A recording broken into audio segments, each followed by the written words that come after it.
बढ़ती global warming और लगातार बढ़ता प्रदूषण अब सिर्फ ये खबर नहीं है, हमारी हकीकत बन चुकी है। और क्या आप जानते हैं कि इसका असर अब समुंदर तक पहुंच चुका है। जो कभी सुकून देते थे वही अब प्लास्टिक और कचरे से जूझ रहे हैं। लेकिन अच्छी बात तो ये है कि कुछ लोग अब इसकी जिम्मेदारी खुद उठा रहे हैं और हार बिल्कुल नहीं मान रहे हैं। इसी पहल को देखने के लिए चलते हैं अंडमान एंड निकोबार, जहां लोग और प्रशासन मिलकर बदलाव ला रहे हैं।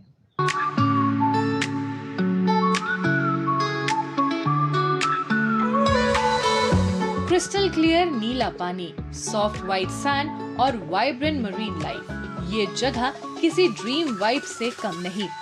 अंडमान निकोबार का ट्रॉपिकल चार्म और अंडर वाटर ब्यूटी हर पर्यटक को मंत्रमुग्ध कर देती है।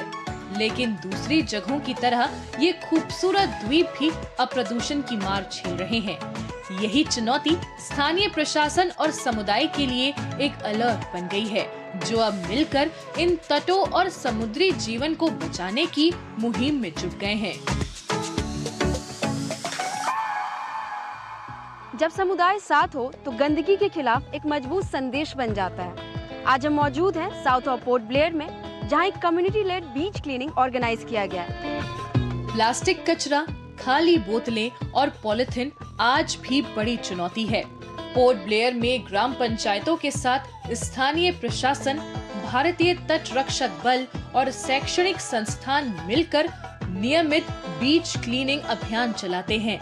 मकसद साफ है, अंडमान निकोबार के तटों और समुद्री जीवन को स्वच्छ और सुरक्षित रखना। जो बिडनाबाद पंचायत की तरफ से हर वीक एवरी फ्राइडे यहाँ पर स्वच्छता अभियान होता है। एक ही प्लेस पे नहीं, यहाँ पे जितना रंगाचांग के जो भी बीचेस है, जैसे 2 नंबर हो गया या 4 नंबर हो गया, या रंगाचांग के जो ऑफिस के सामने वाला जो पूरा बरमनाला बीच हो गया, हर वीक इन लोग कोई ना कोई एक नया जगह को टारगेट करते हैं।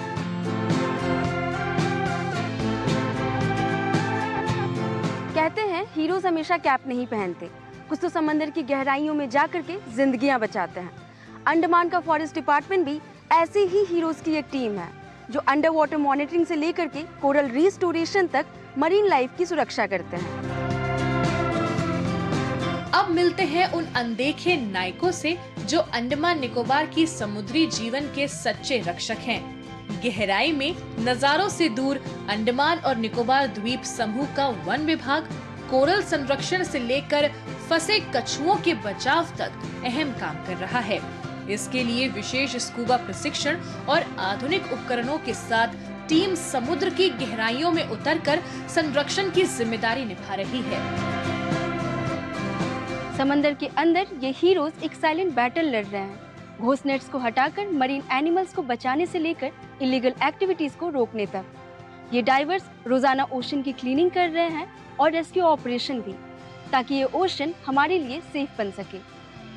यहाँ के वंडूर क्षेत्र में स्थित महात्मा गांधी समुद्री राष्ट्रीय उद्यान सिर्फ प्राकृतिक खूबसूरती के लिए ही नहीं, बल्कि समुद्र और उससे जुड़ी प्राकृतिक दुनिया के संरक्षण के लिए भी जाना जाता है।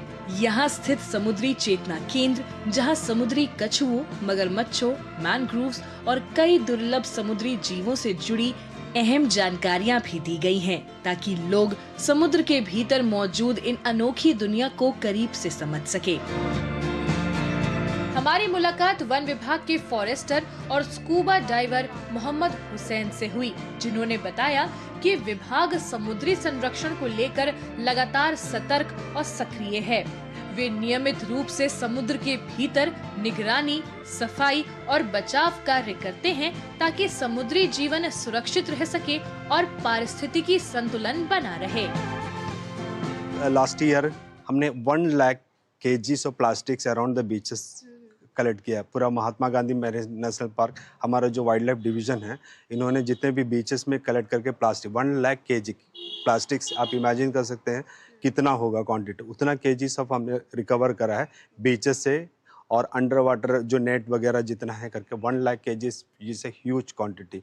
और उसके अलावा रीजनली हमने न्यूली इंडक्टेड जो फॉरेस्टर्स ट्रेनीज है, उनके लिए हमने अंडर वाटर ट्रेनिंग करवाया था नेशनल कोस्टल मिशन के तहत, जिसमें सबसे इंटरेस्टिंग बात यह थी कि हमारे PCCF सर खुद अंडर वाटर डाइव किए थे पूरे टीम के साथ।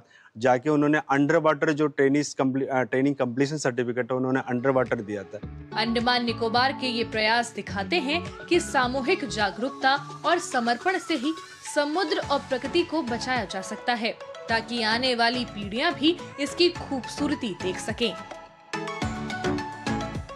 बीच क्लीनिंग से लेकर के मरीन कंजर्वेशन तक जब सरकार, युवा और आम नागरिक साथ आते हैं तो बदलाव गहरा होता है और टिकाऊ भी।